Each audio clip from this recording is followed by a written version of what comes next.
You take a seed, you plant it, you grow it, you dry it, you roll it, you smoke it, and it goes down smooth. Hey! Spanning the continent to bring you the truth about cannabis and marijuana law reform. I smoke pot and I like it a lot. The Russ Belville Show, the voice of the marijuana nation. Now, here's your host, Radical Russ Belville.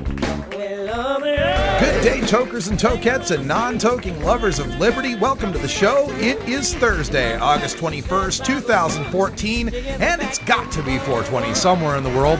So glad you could join us here on 420radio.org, the 24-hour home for marijuana legalization. We've got all your news from coast to coast, from north to south, and everywhere in between.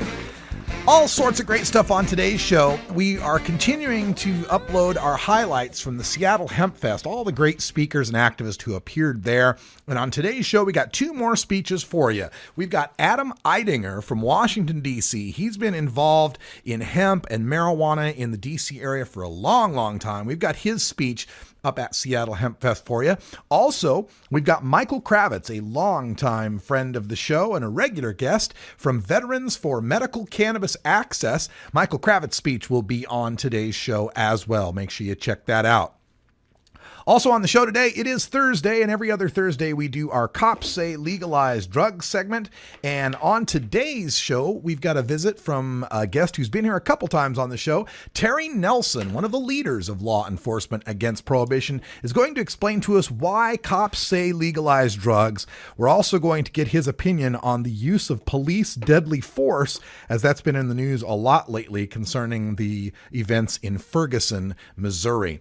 Also on the show today, we got news that Kevin Sabet, the Joker to my Batman, is coming to the state of Oregon October 1st through October 7th. He will be part of what's being called an educational tour on marijuana. Because, you know, it's against the law to spend federal tax dollars to campaign against state ballot initiatives. So he's not campaigning against our Measure 91. Don't even think that for a second. He's just here to educate people about marijuana. And it just so happens to be the week before our ballots get mailed out for our all-mail election here in Oregon. But it's just educational purposes. We're going to talk about that, plus our plan to battle him in all 13 cities that he appears. That's right. We're going to be live in all 13 cities. Some of these, he's doing 3 different cities in a day. We're going to be on the road all day. We'll bring you 3 different shows if we have to. But Kevin, you don't get to come to Oregon without me hanging out over your shoulder and all of the listeners of 420radio.org and the Russ Belville Show who are going to hold you to account. Make sure the people know the truth about cannabis.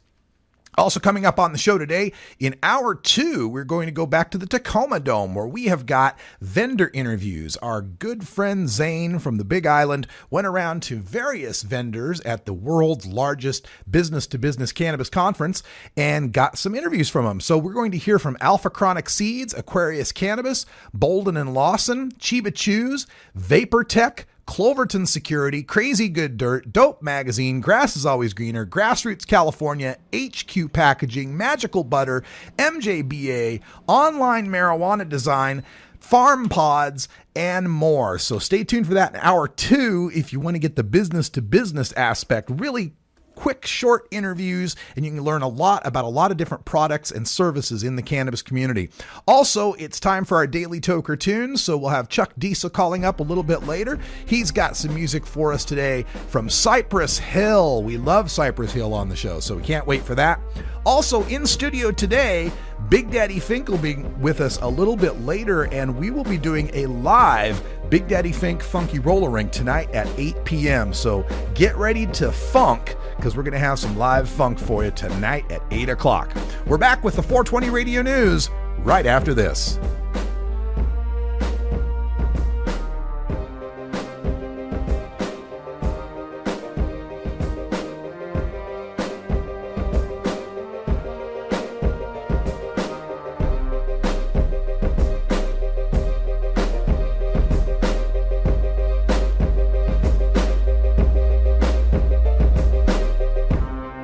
You're tuned into the Russ Belville Show, the voice of the marijuana nation. 420 Radio, the world's voice of marijuana legalization. Join us for the International Cannabis Business Conference September 13th and 14th in the Portland Ballroom at the Oregon Convention Center. The International Cannabis Business Conference will focus on the emerging cannabis industry in Oregon, the United States, and around the world, putting you in front of the industry's foremost entrepreneurs, political leaders, and attorneys. Also showcasing over 40 cannabis-related industry exhibitors, offering VIP lunches and free nightly networking events. Prepare yourself for America's next great industry. The Hollywood Hemptress Hour, replaying Tuesdays at 12 Pacific on... Hi, I'm Richard Harris. I'm the former Director of Addictions and Mental Health for the state of Oregon. Drug treatment and prevention are woefully underfunded right now. Measure 91 will better fund drug treatment and prevention programs. Marijuana isn't going anywhere. We're not stopping it with the war on drugs. You have to remember that marijuana is a pretty benign drug. It doesn't have the usual dependency features of, say, heroin or alcohol abuse. Now, marijuana feeds drug cartels and fuels violence. We can crack down on that. Take the money from drug cartels and, by the law, spend it on law enforcement, treatment, and education. Criminalizing marijuana is just no way to solve the problem. That's why treatment people like me are supporting Measure 91.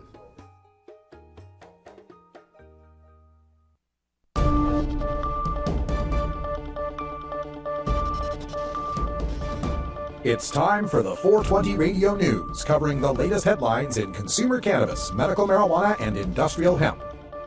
Transcripts of 420 Radio News are available daily on our website at 420radio.org. Now, here's Russ Belville with your marijuana headlines in 4 minutes and 20 seconds. This is your 420 Radio News for Thursday, August 21st, 2014. The Democratic Party of Oregon has formally endorsed Measure 91, the ballot initiative to legalize marijuana. The Democrats state, quote, "A majority of Americans and a large majority of Democrats now support state regulation of legal marijuana use. Measure 91 is the right approach to legalization in Oregon, strictly regulating use while funding law enforcement and schools. Vote yes on 91." End quote. The state could reap between $35 million and $105 million per year through the passage of Measure 91, according to Seth Crawford, an Oregon State University sociologist and expert on the policies and market structure of marijuana in Oregon. He says, quote, "From a purely economic standpoint, it's a net win for the state's budget. There are still going to be enforcement issues, but the costs are likely to be lower than what is spent on enforcement now." Maine medical marijuana growers are organizing to fight proposed statewide marijuana legalization in 2016. Glenn Lewis explains that, quote, "My wife and I are both caregivers. We have 10 patients between the two of us," end quote, and that's how the couple earns their living. The medical marijuana caregivers of Maine's legislative lobbyist, Paul McCarrier, says statewide legalization, quote, "will have a negative impact on patients in this state," end quote, and that, quote, "patients will be herded into the recreational market and marijuana will be mass-produced," end quote. David Boyer, Marijuana Policy Project's Maine director, said, quote, "Access to medical marijuana in Colorado is better than it's ever been. If it was legal here for all adults, you'd see better access to medical marijuana, better quality, and medicine that's more affordable," end quote. However, in Maine, as in California in 2010, Washington and Colorado in 2012, and Oregon in 2014, the only marijuana users to support maintaining criminal prohibition are those already protected from it who currently profit from it. Sniffing peppercorns could offset the feeling of pot paranoia, according to a recent report on marijuana.com.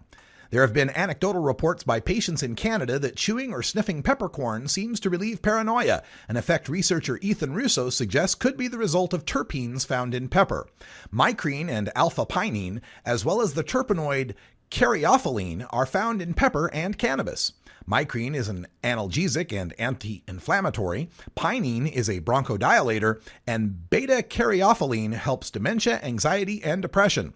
The effect has been documented back to the 1st century, when Pliny the Elder wrote of cannabis use letting, quote, phantoms beset the mind, causing laughter which persists until the kernels of pine nuts are taken with pepper and honey in palm wine, end quote. The NFL's Pittsburgh Steelers may be without their 2 top running backs when the season starts thanks to marijuana. Le'Veon Bell and LeGarrette Blount were stopped yesterday afternoon when a motorcycle officer at a red light smelled marijuana coming from the black Camaro stopped next to him. After pulling the vehicle over, the officer found 20 grams of marijuana in a bag that the 2 running backs and their female passenger admitted to collectively possessing. Bell was driving and had his blood drawn for suspicion of driving under the influence of marijuana. The 2 will suit up for their preseason game against Philadelphia tonight, but the NFL's 4-game punishment for first-time marijuana violators means they could miss an important season opening game against division rival Cleveland. The last Steeler to run afoul of marijuana prohibition, Santonio Holmes, was suspended by the team without pay for the next regular season game.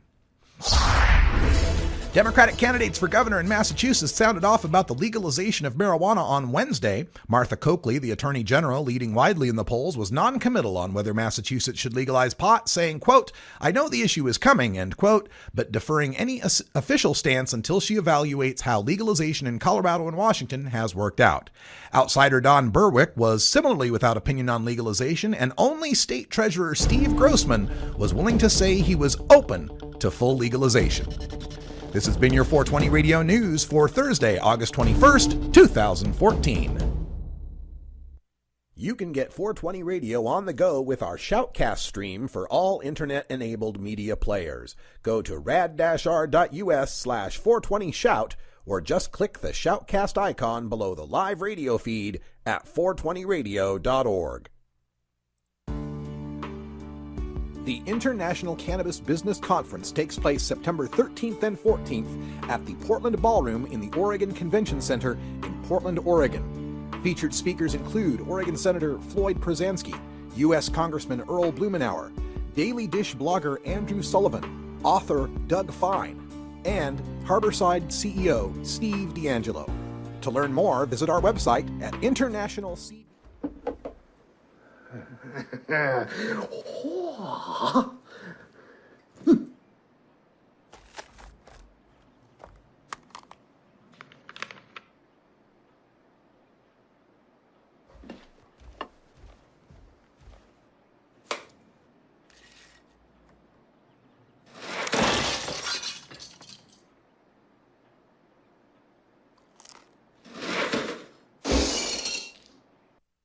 I don't use marijuana, but as a teacher of 36 years, I can tell you lots of other people use it. I don't believe in prohibition. I don't think it works. Prohibiting it hasn't stopped anybody from getting a hold of it. I would like to see it regulated so that maybe kids can't get a hold of it so easily. I know they get a hold of it now very easily. I support a new approach to marijuana. I support legalizing it.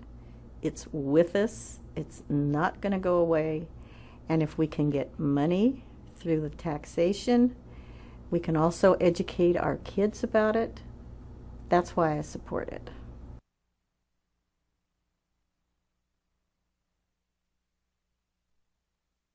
Portland at the world-famous Cannabis Cafe. Okay, Adam Eidinger. Adam Eidinger is from Washington, D.C. You know, I talk about how a lot of people come a long ways to speak for free. Adam Eidinger comes from Washington, D.C., and he's trying to pass local legalization initiative, like our legalization initiative. And he's going to explain to you why a legalization initiative in Washington, D.C. is so incredibly important to us right here in Washington State. Adam Eidinger. All right, thank you for welcoming me here to Seattle Hemp Fest. I got a question for everybody here. It's a simple yes or no question. Is Washington, D.C. a state? No. No, that's right. We got no senators, we got no congressmen representing us. We literally have taxation without representation to this day in Washington, D.C. We've got about 650,000 people who live there, and that's more people than the state of Wyoming, and that's more than Vermont. And they have senators, they have congressmen. Now, the story I'm about to tell you is a true story. In 1998, we put medical marijuana on the ballot in Washington, D.C.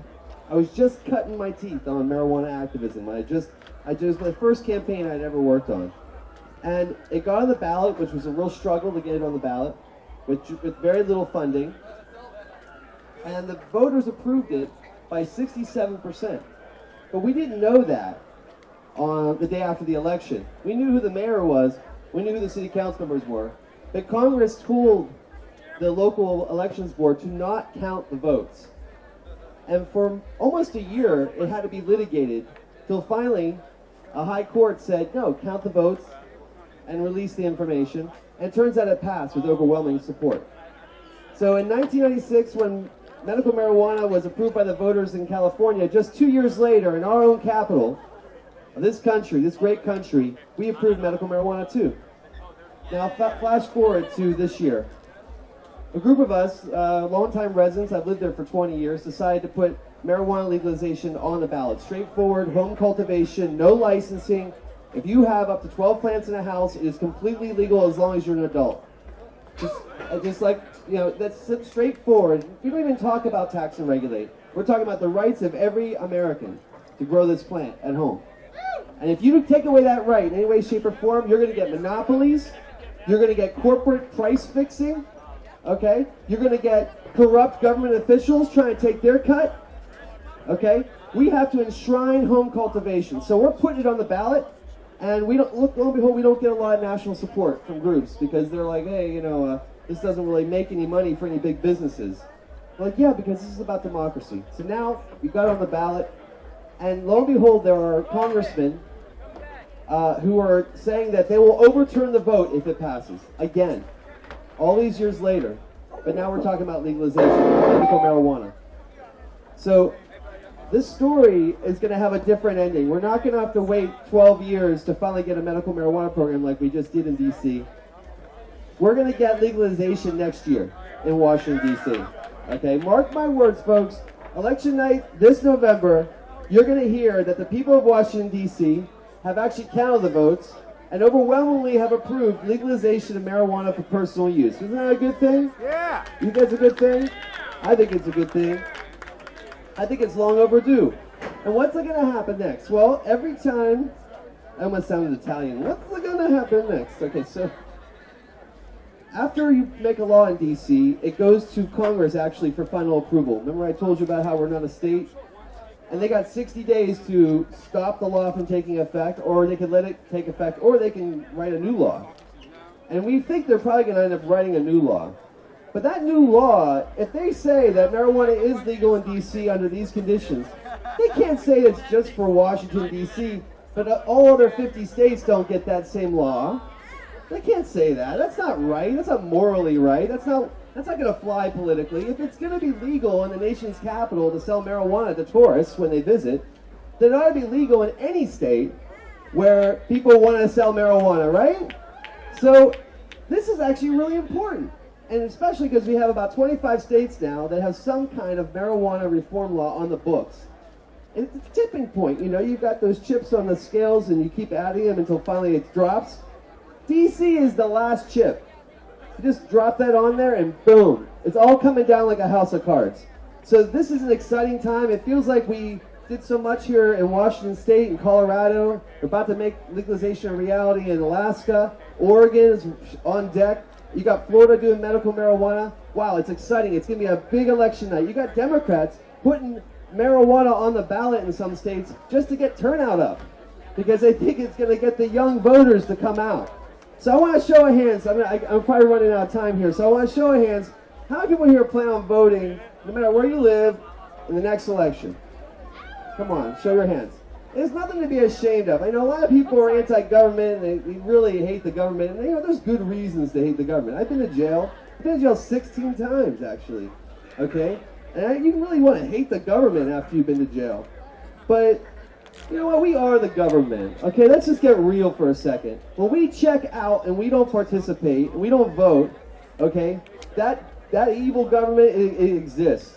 But I've seen it turn. I've seen it turn in the belly of the beast in Washington, D.C. We've got every mainstream politician backing up our ballot initiative. They all got our back right now. They know it's popular. They know it's time to change. So I'll leave you with that, and I really appreciate having a chance to speak here. This is an inspirational event for East Coast activists. There's many people from the East Coast.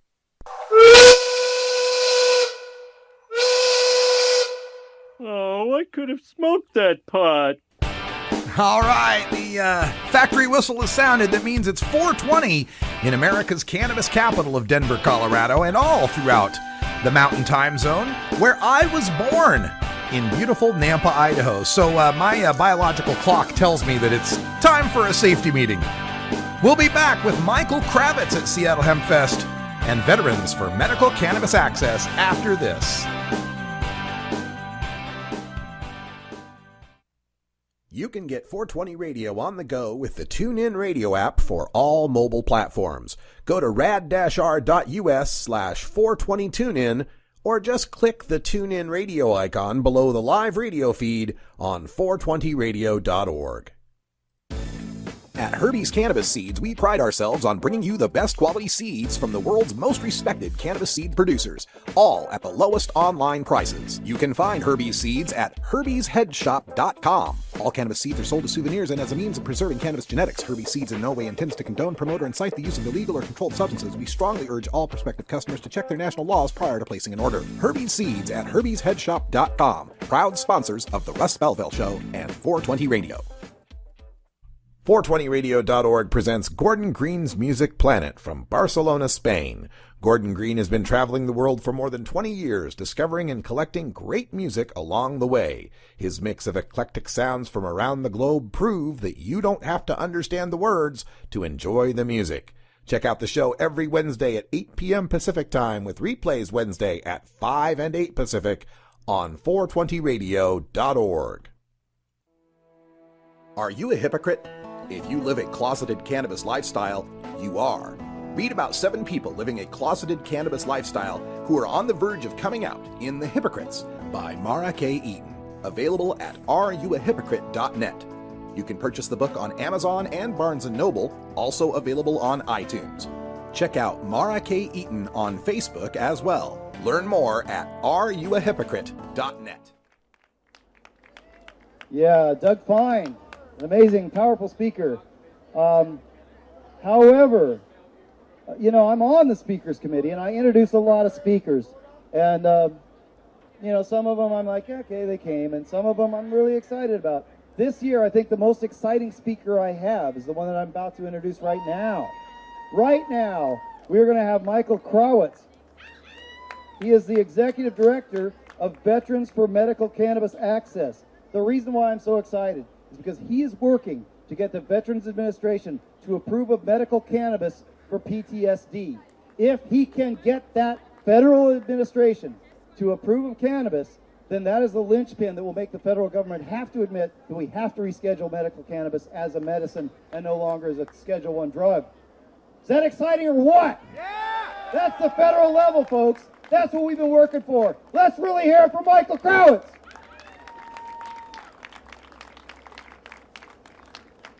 Thanks, everybody. It's really great to be here. HempFest 2014. Michael Krawitz, Executive Director, Veterans for Medical Cannabis Access. Thank you. As he said, we are trying to get the VA to look into cannabis for post-traumatic stress. I don't think I really need to tell this crowd a heck of a lot about the great value that cannabis has in your life. I think you figured that out. But even so, it's really hard to imagine how important it really can be for the right, treatment for the right person. It can make such a dramatic difference. And we're looking at, suicide rates of veterans that are just unacceptable. And, 2 sides of that. One is we're using drugs that are coming from the VA. Often veterans will tell me they sent me home with a big bag of pills. They told me to go home and feel better. And it just doesn't work that way. Some of those drugs in that bag actually can even cause suicide.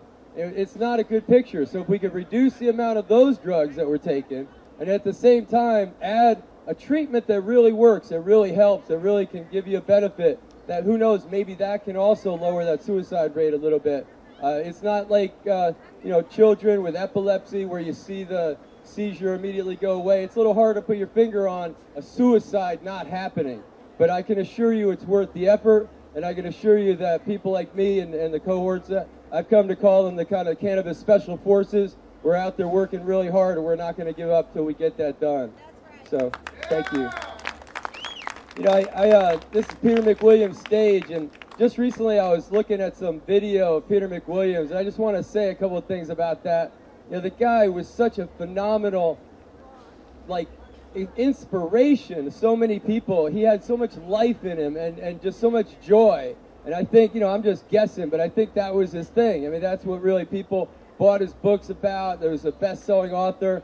And Peter McWilliams, I think, you know, if I could just scratch a little bit into what he might say on a day like today, enjoy this. Enjoy this. You deserve this. Enjoy this. This is really, really, really cool. And I think that, you know, we deserve this. So enjoy the day, enjoy the herb, enjoy the camaraderie, and don't be afraid to really just show that you're enjoying it. Don't be afraid to have a little joy. I think that's what Peter would send us away with. So I don't know, you know, these guys got a lot going on here. I don't want to take up too much more of your time. I'll be back here again tomorrow talking a little bit more about some of the stuff that's going on and some of the ways that you can help out. One last thing I will say in short, you know, we're talking about post-traumatic stress. It's not allowed under the medical marijuana law in Washington State yet. We need to add post-traumatic stress as a qualifying condition in Washington State. So I implore you guys, anybody that's in a position to talk to anybody that lives here, works here, or is in any position of authority here in Washington State to try to get that done and try to help us do that. As long as it's legal, you can use cannabis for post-traumatic stress, but that doesn't give you any protection from drug testing in the federal program. Only when you're using it legally under doctor's orders do you get that protection. So I'll leave you with that little bit of thought. Help us try to figure this out. How do we get this, you know, in the land of legal cannabis, we ought to be able to figure out how to add another condition. This shouldn't be undoable. So thanks, everybody.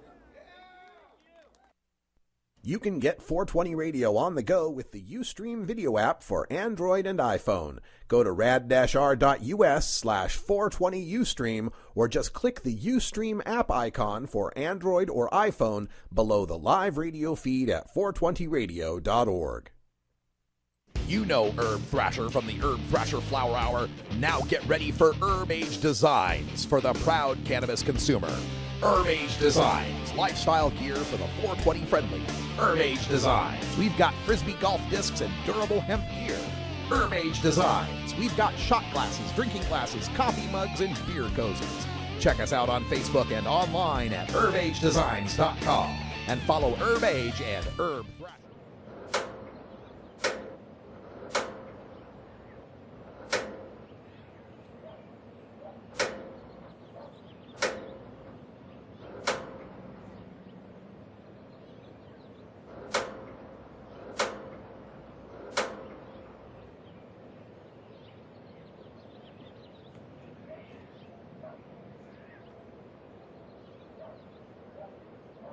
We'll be live with Leap's Terry Nelson right after these messages. My name's Tara Selzen, and I've worked in environmental conservation for many years. I'm a big supporter of Measure 91 because our current marijuana laws have failed us.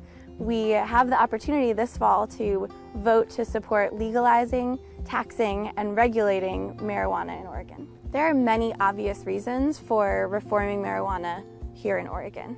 There are over 12,000 arrests and citations each year. That's one every 45 minutes. I think those are the wrong priorities for our public safety. And there are also many other unintended consequences that come with the current system. By treating adult marijuana use as a crime, we're forcing those who grow marijuana to exist in the black market. That means they go out into our natural areas, wilderness, and forests to grow marijuana. These illegal marijuana grows pose a serious environmental problem because they don't belong in our forests and natural areas. They remove vegetation, they harm our habitat, and they hurt wildlife. Regulated marijuana would be grown like normal crops, but illegal marijuana growers are tapping into our fragile creeks and streams and actually dry them up. It's not just outdoor marijuana growing that poses a threat to our environment. Illegal indoor growing does as well. Because they can't take advantage of energy conservation programs, Indoor growing wastes a tremendous amount of power. There are a lot of reasons to support regulating marijuana with Measure 91. Protecting our environment is one of them.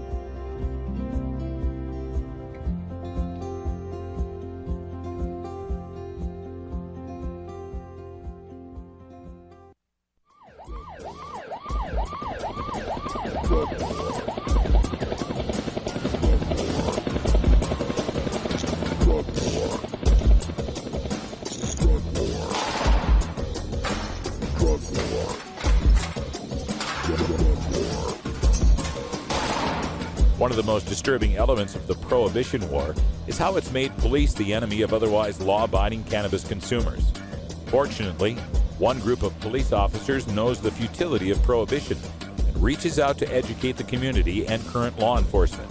Today, the Russ Belville Show visits with another speaker from Law Enforcement Against Prohibition with one clear message: cops say legalize drugs. Welcome back, everybody. 31 after the hour, and we're joined on the telephone by Terry Nelson, a board member with Law Enforcement Against Prohibition. Terry, how are you today? I'm well, Russ. How about yourself? I'm fantastic. Glad to have you here because the headlines that are going on over the past couple of weeks make Leap guests some of my favorite people to have here on the show to give us a little bit of perspective. And that, of course, would be what we've seen going on in Ferguson, Missouri, where there's been finally some awareness of militarized policing. It's something those of us in the drug war have been quite familiar with. And I just wanted to get your take on what's happening in Ferguson and how the war on drugs may or may not have contributed to that. Well, of course, you're right about the militarization started back in the 1990s. I don't agree with the heavy-handed police tactics that are being used there. There's much better ways. And I say this, I was trained in riot control and served on some teams, and we certainly didn't do business that way. You know, we didn't use the heavy hand of the police. We went out amongst the people and tried to keep them calm and calm them down instead of lining up with clubs. Now, there were times when you had to do that, but it had to get really violent before we do that. I'm completely against it, and like I said, I was on a team early in the 90s when they started issuing all this equipment, and we would take everything they would give us and then run around acting like little soldiers. And as I recall back, that's when we quit knocking on the door, just started knocking them down first. Because up to then, we just knocked on the door to serve warrants. It seemed to work pretty good. Yeah, I mean, how did you ever manage to serve any warrants to anybody without breaking their doors down? It's amazing. Terry, we just found this amazing piece written on Substance.com from one of your board members, Diane Goldstein. Take it from a cop, the drug war poisons community policing. And I'm wondering if you give us some perspective on that idea of how the trust has been eroded between especially communities of color and police due to the drug war. Well, and when most crimes are committed, of course, I agree with Diana 100% on that article. When most crimes are committed, it's crimes against other people, like murder. You don't kill people you don't know, generally speaking, unless it's a contract killing, of course. So people are usually willing to help you solve the crime when it's a crime against another person, place, or thing. And to quote President Reagan, he once said that government exists to protect us from each other. It fails when it tries to protect us from ourselves. And that's what the drug law does. It tries to tell us what we can do to ourselves. And then the police can't get any help because no one really cares what you're doing to yourself except the police. So they have to then use informants, and they have to arrest somebody and then hold something over that guy's head to make him inform on his friends to keep him having to go into jail or prison. And it just tears up the structure of our society because it erodes the trust among friendship groups and stuff. And it's just, I can't find anything good about the drug war. Nothing about it has ever worked, to my knowledge, and I've been involved in it, was involved in it for 32 years. You know, in reading this article, I got to learn a little bit about Sir Robert Peel, who I'd never heard of before, but apparently he was the father of policing from all the way back in the 19th century and had these principles that he set out, 9 principles of policing.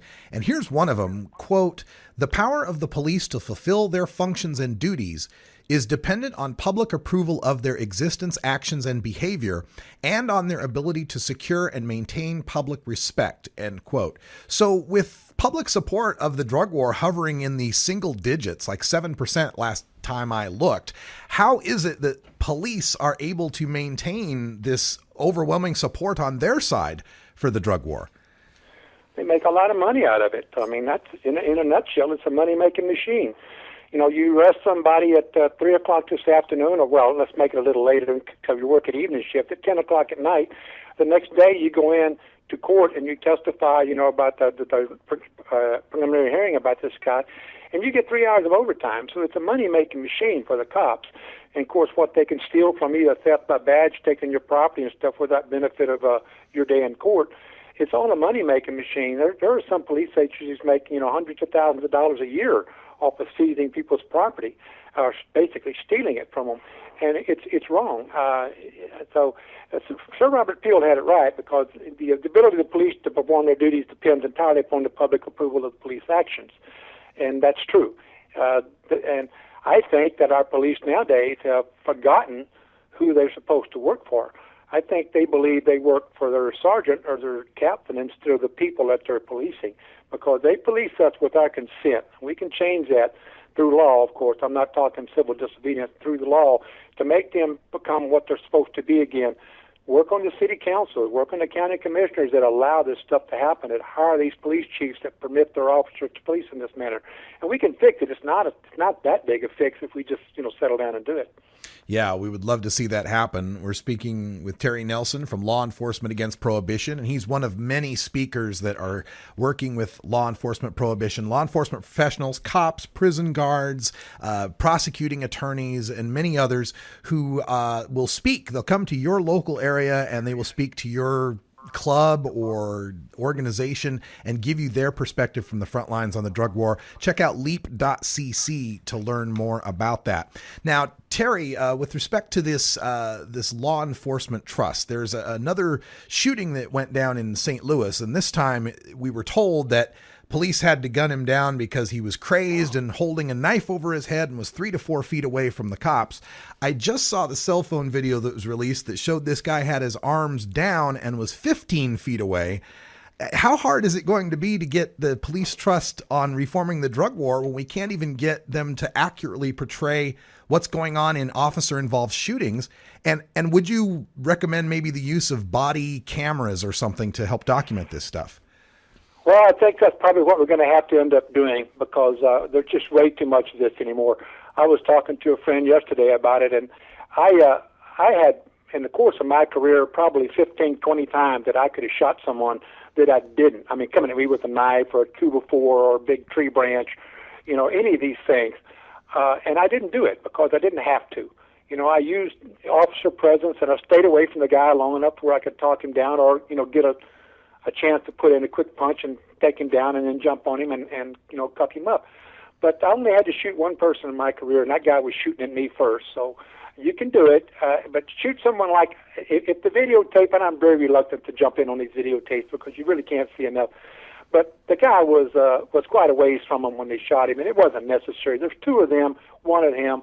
There was absolutely no reason to shoot this person in my book. If I can't take a knife away from a guy like that with a partner working with me, then I don't deserve to carry that badge, I don't believe. Wow, I love hearing that from you, Terry. Thank you so much for that. And, you know, it's something that is shocking. We see statistics come across in these Facebook memes, for example, that the police in Germany, the entire country of Germany, shot 83 bullets and shot 3 people total, like an entire year, while we have, you know, hundreds of these shootings that go on in America. What are we going to have to do to change that?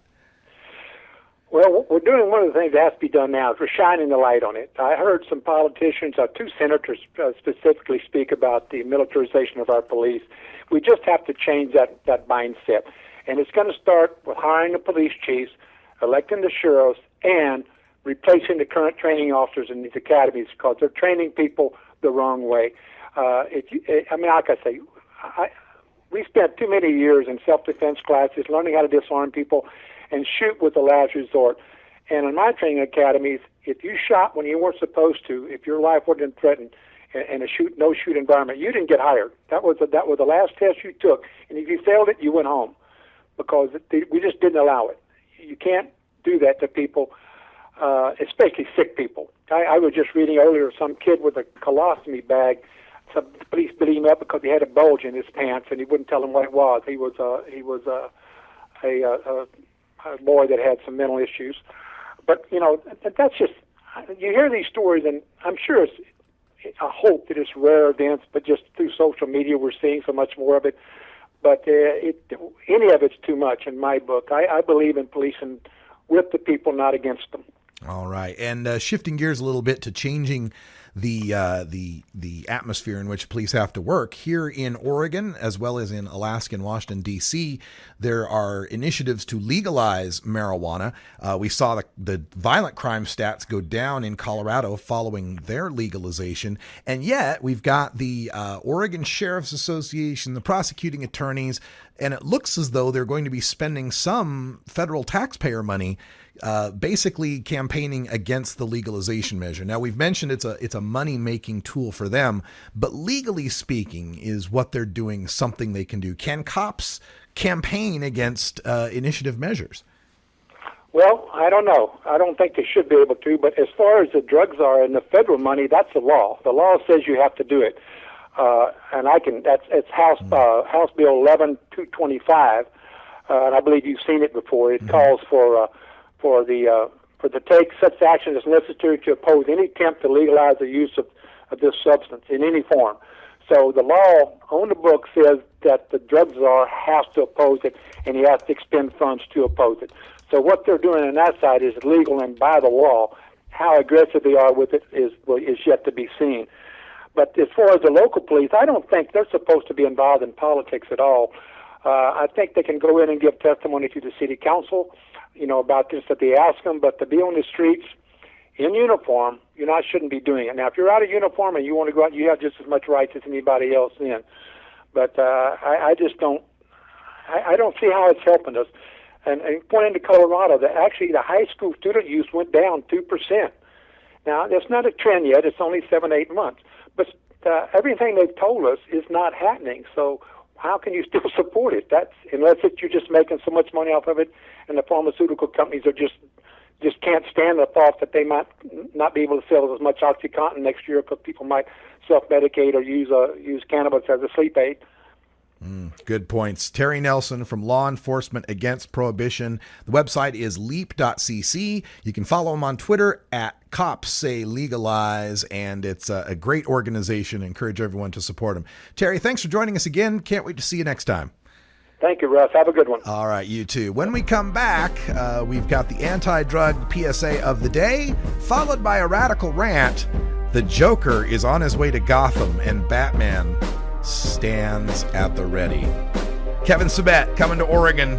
That's the radical rant right after this.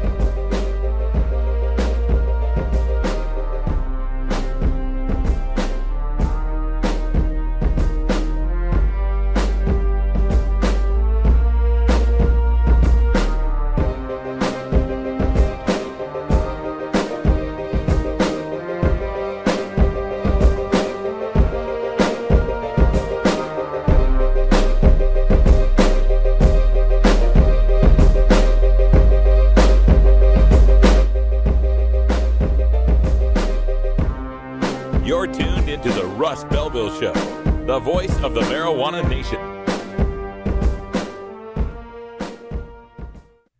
420 Radio is 24-hour marijuana legalization radio.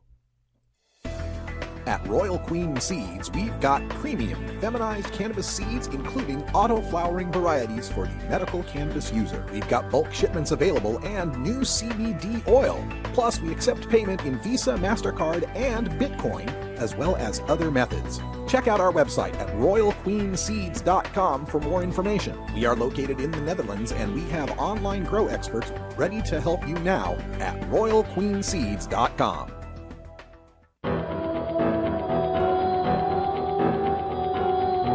In the interest of fair and balanced journalism, the Russ Belville Show presents the anti-drug public service announcement of the day. I stole from my little sister. I got straight D's. I left my ex-girlfriend 27 messages last night. I made my mother cry. I let people draw on me. I ditched my friends and let them find their own way home.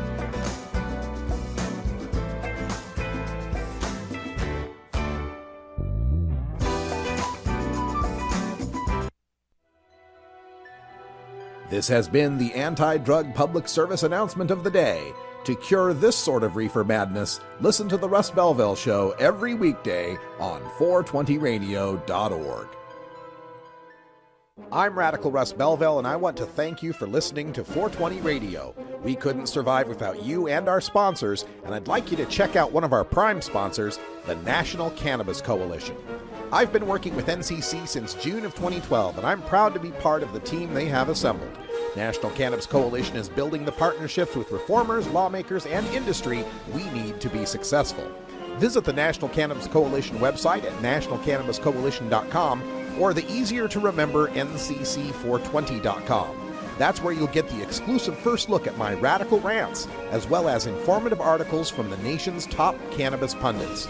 Visit ncc420.com today, and if you have your phone handy, text Russ to 420-420 to support NCC and 420 Radio. It's a free text message that helps us help you end adult marijuana prohibition. Learn more at ncc420.com, and thanks for supporting independent marijuana legalization public radio. You can't handle the truth. Entirely legitimate topic for debate. You have offended my family. Hey, this is great, man. And you have offended a Shaolin temple. One major responsibility is to encourage people to use less drugs. I know nothing. I support a change in law to end federal criminal penalties for possession of up to 1 ounce of marijuana. We don't need no stinking budget. Homosexuality, immorality in general. Down the centuries, you have slurred the meaning of the words we, the people. Be warned, this is not your mother's marijuana. You could ask yourself a question. Do I feel lucky? Well, do you, punk? I want to ask you a bunch of questions. I want to have them answered immediately. Surely you can't be serious. I am serious. And don't call me Shirley. Radical Rant.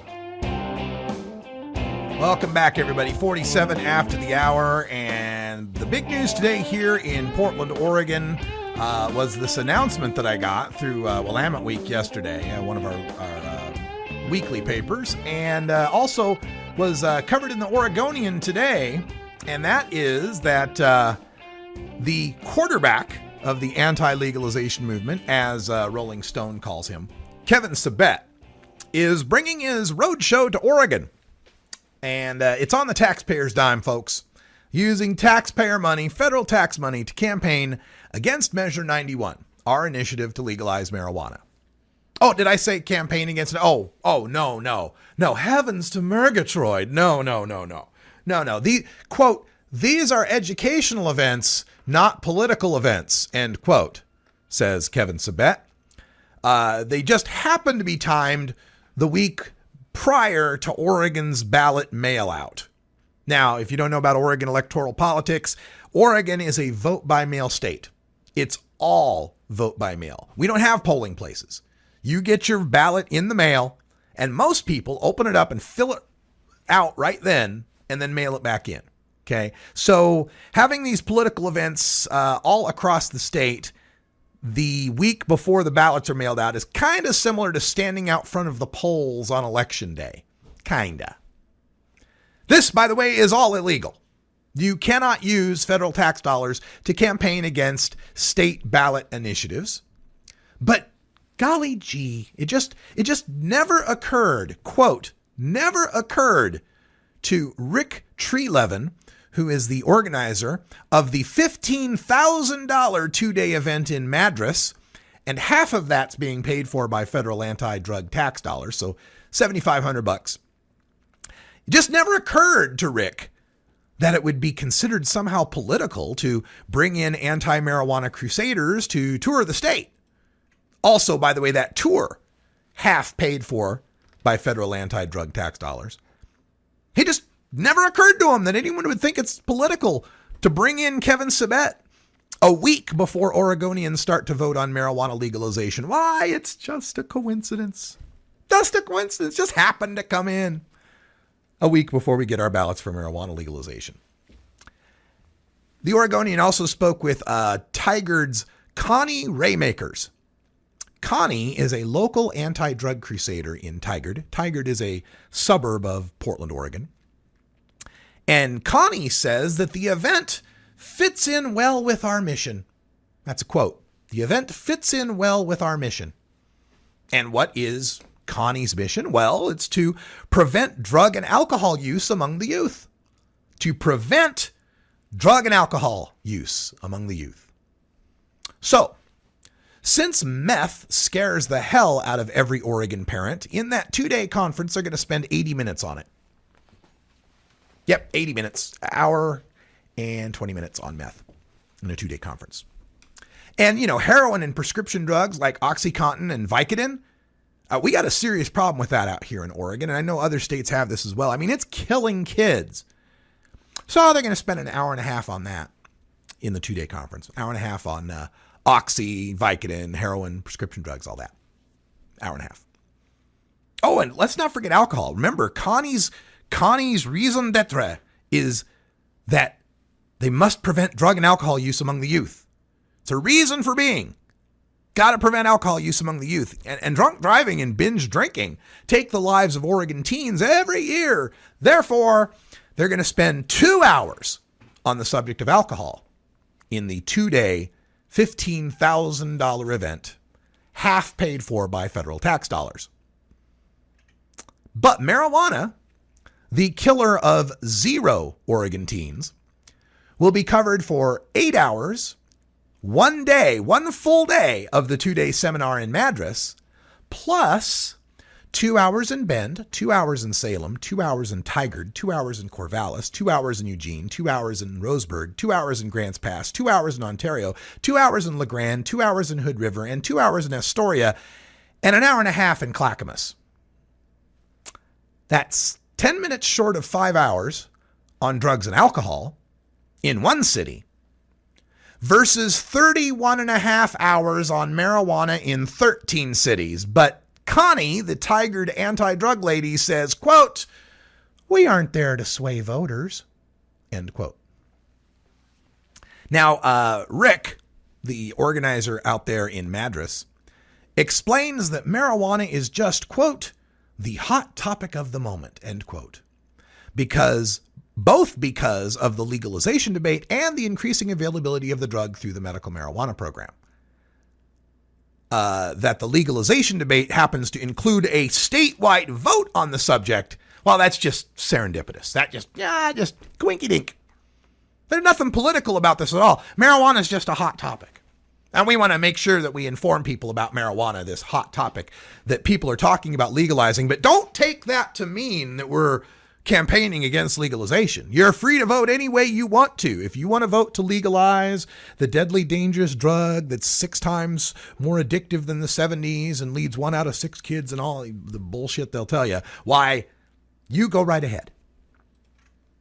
Well, I'll tell you what, we Oregonians are not going to sit back and allow federally funded interference in Oregon's state marijuana legalization initiative. That's why I am proud to announce the 420 Radio Kevin Sabet Oregon Marijuana Education Tour that in no way should be construed as using federal taxpayer money to campaign against State Ballot Measure 91 to legalize marijuana. And that's going to run from October 1st through October 7th. The schedule can be found at my short link, and I'll put this in the chat room right now, rad-r.us/SabetOR, all in lowercase letters. rad-r.us/SabetOR. You can get the entire schedule October 1st through October 7th. And we are looking for volunteers to help us out as well, because Kevin Sabet knows me. I kicked his ass in a debate a couple of years ago at the Baker Institute. Still the #1 video at the Baker Institute, by the way. And so he knows me. There's no way he's going to let me get a question in at any public event concerning marijuana. So we need volunteers. We need people he doesn't know. The Russ Belville show will be in every city at every event that they are going to run all across this great state of Oregon. And we will be there doing live streaming. And Gothic Prophet in the chat room says it's a rather ungainly name. Really? You don't like the name The 420 Radio Kevin Sabet Oregon Marijuana Education Tour that in no way should be construed as using federal taxpayer money to campaign against state ballot measure 91 to legalize marijuana. Really? That's too long? We'll work on it. But anyway, we will be there for every event. And now he's doing like 3 different events per day. This is the 1st through the 7th, but he's taking the Saturday and Sunday off. So in it'll be in Madras, October 1st and 2nd. That's a Wednesday and Thursday. That's Central Oregon. The first day, he'll do the 8 to 5 marijuana thing. Also on Wednesday, that night in Bend, they'll be doing a thing. On Thursday, he takes the road show to Salem, Clackamas, and Tigard. Morning, afternoon, and evening. We will stream live from each one. Friday, 4 events. Corvallis at 8 in the morning, Eugene at noon, Roseburg at 4, and Grants Pass at 7:30. We will be at all 4 of those. On Monday, October 6th, Ontario, LeGrand, and Hood River. We will be at all 3 of those. And on Tuesday, they complete the little road show in Astoria, Oregon, actually up at Camp Riley in Warrenton, Oregon. We will be there as well. Maybe I can get Cannabis Carry to join me for that one. But we will be there for all of those, and we need your support to make this as impactful as possible. Please, if you can, and you've been waiting to become a VIP member of 420 Radio, this would be the time to do it. We're going to need lots of gas money and some food on the road. So please sign up at 420radio.org/VIP for as little as $4.20 a month, automatically deducted via PayPal. You can help support our mission to expose the growing truth about cannabis and to call these people into account, these Kevin Sabets, these anti-drug, anti-marijuana people. We will hold them to account, but we need your help to do so. Become a VIP, and if you don't want to do a monthly donation, we'll take a one-time donation as well. Same website, 420radio.org/VIP. You can make a one-time donation via PayPal.